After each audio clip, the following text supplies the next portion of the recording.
അപ്പൊ ആ ഒരു സീനാണ് എടുക്കേണ്ടത്. അവര് നിൽക്കാൻ പറഞ്ഞു, ഞാൻ നിന്നു. ഇതൊക്കെ കഴിഞ്ഞ ഞാൻ ആ മുറ്റത്ത് നിന്ന് നിൽക്കുമ്പോൾ എല്ലാവരും അയ്യോ മരുതുപാട്ടി എന്ന് പറഞ്ഞാൽ എല്ലാവരും വരുന്നു. കൂട്ടത്തിൽ കൂടി വിജയ് ഇങ്ങോട്ട് ഇറങ്ങി വന്നു. പാട്ടി മാസ്റ്ററിന്റെ ലൊക്കേഷൻ ഇടയ്ക്ക് എന്തെങ്കിലുമൊക്കെ സംസാരിച്ചായിരുന്നോ? പുള്ളി അധികം അങ്ങനെ സംസാരിക്കാത്ത ആളാണ്. അപ്പൊ ഞങ്ങള് ഫസ്റ്റില് അപ്പം ഇവരുദ്ദേശിക്കുന്നത് വേറെ ആൾക്കാരാണെന്നൊക്കെ പറയുമ്പോൾ അപ്പൊ ഈ കുട്ടികൾ തല്ലിപ്പൊളി കുട്ടികളാണെന്നൊക്കെ പറഞ്ഞ് ധരിപ്പിക്കുന്നത്. പക്ഷെ അത് അങ്ങനെയല്ല, ഈ പറയുന്നവരല്ല, വേറെ വഴിക്ക് അത് തിരിച്ചു കൊടുക്കുന്നത് ഞാനാണ്. അപ്പൊ 2-3 പ്രാവശ്യം ഒരു ഡയലോഗ് 3 പ്രാവശ്യം പറഞ്ഞപ്പോൾ ഞാൻ പറഞ്ഞു സോറി ഇട്ട് പറഞ്ഞു. എതുക്കമ്മ സോറി, ധൈര്യമാ പേസുണ്ടായിരുന്നു.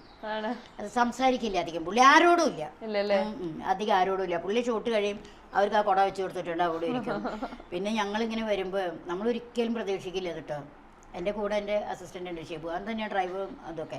അവൻ പറഞ്ഞ് ഞങ്ങൾ വരുന്നുണ്ട് അപ്പം നീറ്റു വിജയ് നീറ്റേ ലീലാമ്മ വിജയ് സാർ നീറ്റേക്കണം. ഞാൻ പറഞ്ഞു എന്തോന്ന് വിജയ് സാർ നീറ്റേക്കണം? ഞാൻ കണ്ടിട്ടില്ല, ഞാൻ ശ്രദ്ധിച്ചിട്ടില്ല, ഞാനിങ്ങനെ പോവുകയാണ്.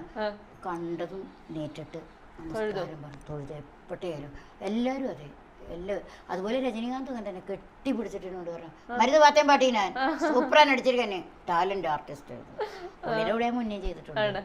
ഈ വിജയ് സാർ ഇവര് രജനി സാർ ഇവർ ആരെങ്കിലും ലൊക്കേഷനിലൊക്കെ ദേഷ്യപ്പെടുന്ന എന്തെങ്കിലും കണ്ടിട്ടുണ്ടോ? എന്നോട് ദേഷ്യപ്പെട്ടിട്ടില്ല. പക്ഷെ ആരോടെങ്കിലും ദേഷ്യപ്പെടാൻ കണ്ടിട്ടുണ്ടോ? ദേഷ്യപ്പെടണ്ടാവും ദേഷ്യപ്പെടാതിരിക്കില്ലല്ലോ. ദേഷ്യപ്പെടാം, മനുഷ്യന് പറഞ്ഞിട്ടുള്ളതല്ലേ ദേഷ്യം സന്തോഷമൊക്കെ. പക്ഷെ എന്നോട് ദേഷ്യപ്പെട്ടിട്ടില്ല ആരും. അമ്മയുടെ ആരെങ്കിലും ലൊക്കേഷനിൽ എപ്പോഴെങ്കിലും ദേഷ്യപ്പെട്ടിട്ടുണ്ടോ? അഭിനയത്തിന്റെ കാര്യത്തിൽ ഇന്ന് വരെ ഒരാളും ദേഷ്യപ്പെട്ടില്ല. ആ ദേഷ്യപ്പെടേണ്ട ഒരു അവസ്ഥ ദൈവം എനിക്ക് വരുത്തിയിട്ടില്ല. പിന്നെ എനിക്ക് സംശയമുള്ളതാണെങ്കിൽ ഞാൻ ചോദിക്കും. മലയാളത്തിലൊക്കെ വലിയ സംശയമൊന്നുമില്ല. തമിഴിൽ വരുമ്പോൾ ഞാൻ ചോദിക്കും. അതായത് നമുക്ക് ഡയലോഗിന്റെ അർത്ഥം അറിഞ്ഞാലേ നമുക്ക് സംസാരിക്കാൻ പറ്റുള്ളൂ.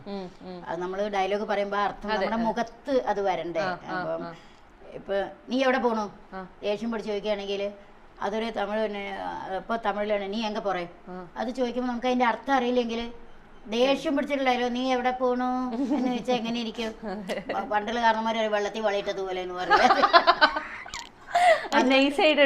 അങ്ങനെ ഞാൻ അർത്ഥം അറിയാത്തത് ഞാൻ ചോദിക്കും. അപ്പൊ ചിലർക്ക് കുറെയൊക്കെ അറിയാം എനിക്ക്, ചിലര് പറഞ്ഞുതരും. പക്ഷെ തമിഴിലുള്ള ഏറ്റവും വലിയൊരു ബുദ്ധിമുട്ട് പ്രോമിറ്റ് ഇല്ല. പക്ഷെ ഞാൻ ഞാൻ പ്രോമിറ്റ് ചെയ്യാൻ അവരെ പഠിപ്പിച്ചു. തമിഴിലെ പ്രശ്നം പ്രോമിറ്റ് ഇല്ല, അപ്പൊ പ്രോമിറ്റ് ചെയ്യാൻ ഞാൻ അവരെ പഠിപ്പിച്ചു. എനിക്ക് അസലായിട്ട് പ്രോമിറ്റ് ചെയ്തു തരും. പിന്നെ മരുത് പടം കഴിഞ്ഞപ്പോഴേക്ക് ശ്രീദിവ്യ പൊറോട്ട സൂര്യ വിശാല് ഇവര് മലയാളം പഠിച്ചു. ഞാൻ തമിഴ് പഠിച്ചില്ല. ഞാൻ വിശാൽ സാറിനെ കുറിച്ച് ചോദിക്കാൻ വരികയായിരുന്നു. അല്ല, ഞാൻ തമിഴ് പഠിച്ചില്ല, അവര് മലയാളം പഠിച്ചു. 3 പേരും അത്ര ഡീസന്റ് ആയിട്ട് എനിക്ക് പറഞ്ഞു തരുവേ. അത് മധുര തമിഴല്ലേ, വല്ലതും അറിയോ? മറ്റേ തമിഴൊക്കെ പിന്നെ കുഴപ്പമില്ല. ഇപ്പം ഇപ്പൊ ചെയ്ത തമിഴുകളൊന്നും കുഴപ്പമില്ല. പക്ഷെ അതിൽ പ്രശ്നം മരുതായിരുന്നു.